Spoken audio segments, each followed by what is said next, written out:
قال الله تعالى في القرآن المجيد: يا أيها الذين آمنوا أنفقوا مما رزقناكم من قبل أن يأتي يوم لا بيع فيه ولا خلة ولا شفاعة والکافرون هم الظالمون۔ اے ایمان والو، اللہ کے راستے میں خرچ کرو اس سے پہلے کہ وہ وقت آ جائے کہ آپ کو نہ اس وقت خرید و فروخت کوئی فائدہ دے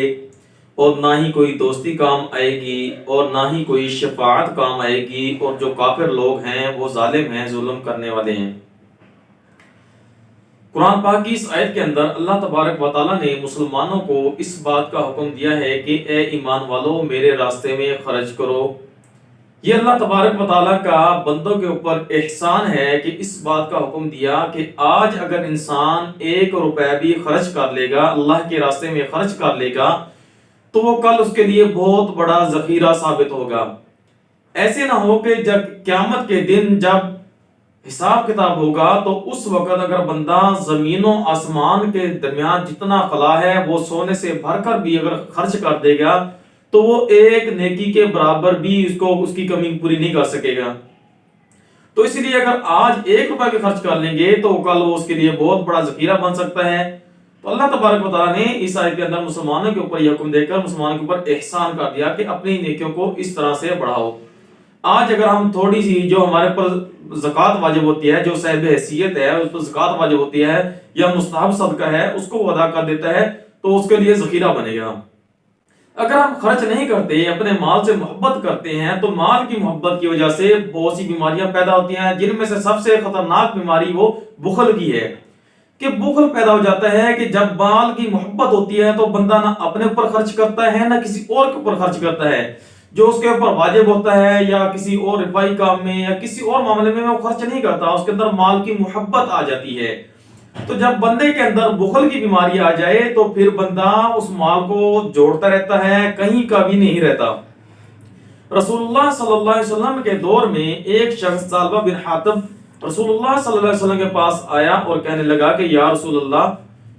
کہ میرے لیے مال کی وسعت کی دعا فرما دیں۔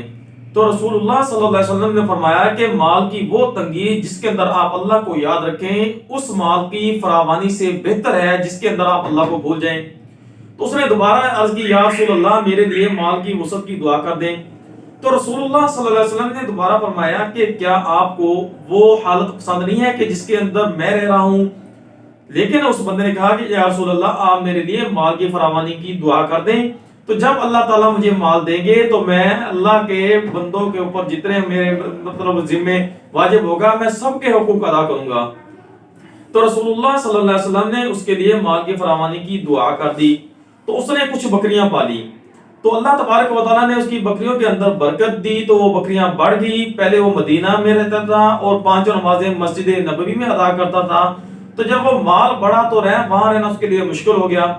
تو وہ مدینہ کو چھوڑ کر 7 والی بستی میں چلا گیا۔ تو جب 7 والی بستی میں چلا گیا تو وہ پھر واپس صرف ظہر اور عصر کی نماز پڑھنے کے لیے آتا تھا، باقی نمازیں وہ گھر میں ہی پڑھ لیتا تھا۔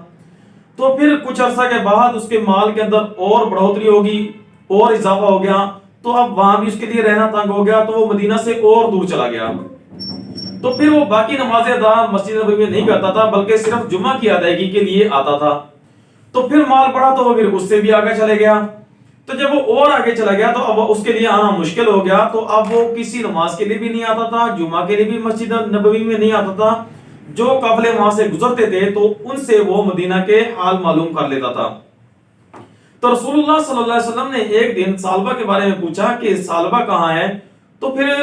صحابہ کرام نے ثعلبہ کے متعلق تمام باتیں بتلا دی۔ تو رسول اللہ صلی اللہ علیہ وسلم نے کہا کہ افسوس ہے ثعلبہ پر۔ تو پھر رسول اللہ صلی اللہ علیہ وسلم نے کچھ عرصہ کے بعد زکوٰۃ لینے کے لیے 2 صحابہ کو ایک قبیلے دونوں کو بھیجا، 2 آدمیوں کی طرف، ایک بنو سلیم کا آدمی تھا اور ایک ثعلبہ بن حاتب۔ تو وہ دونوں صحابہ پہلے ثعلبہ بن حاتب کے پاس زکوٰۃ لینے کے لیے گئے، تو ثعلبہ بن حاتب سے جب زکوٰۃ کا مطالبہ کیا تو وہ آگے سے ٹال مٹول کرنے لگا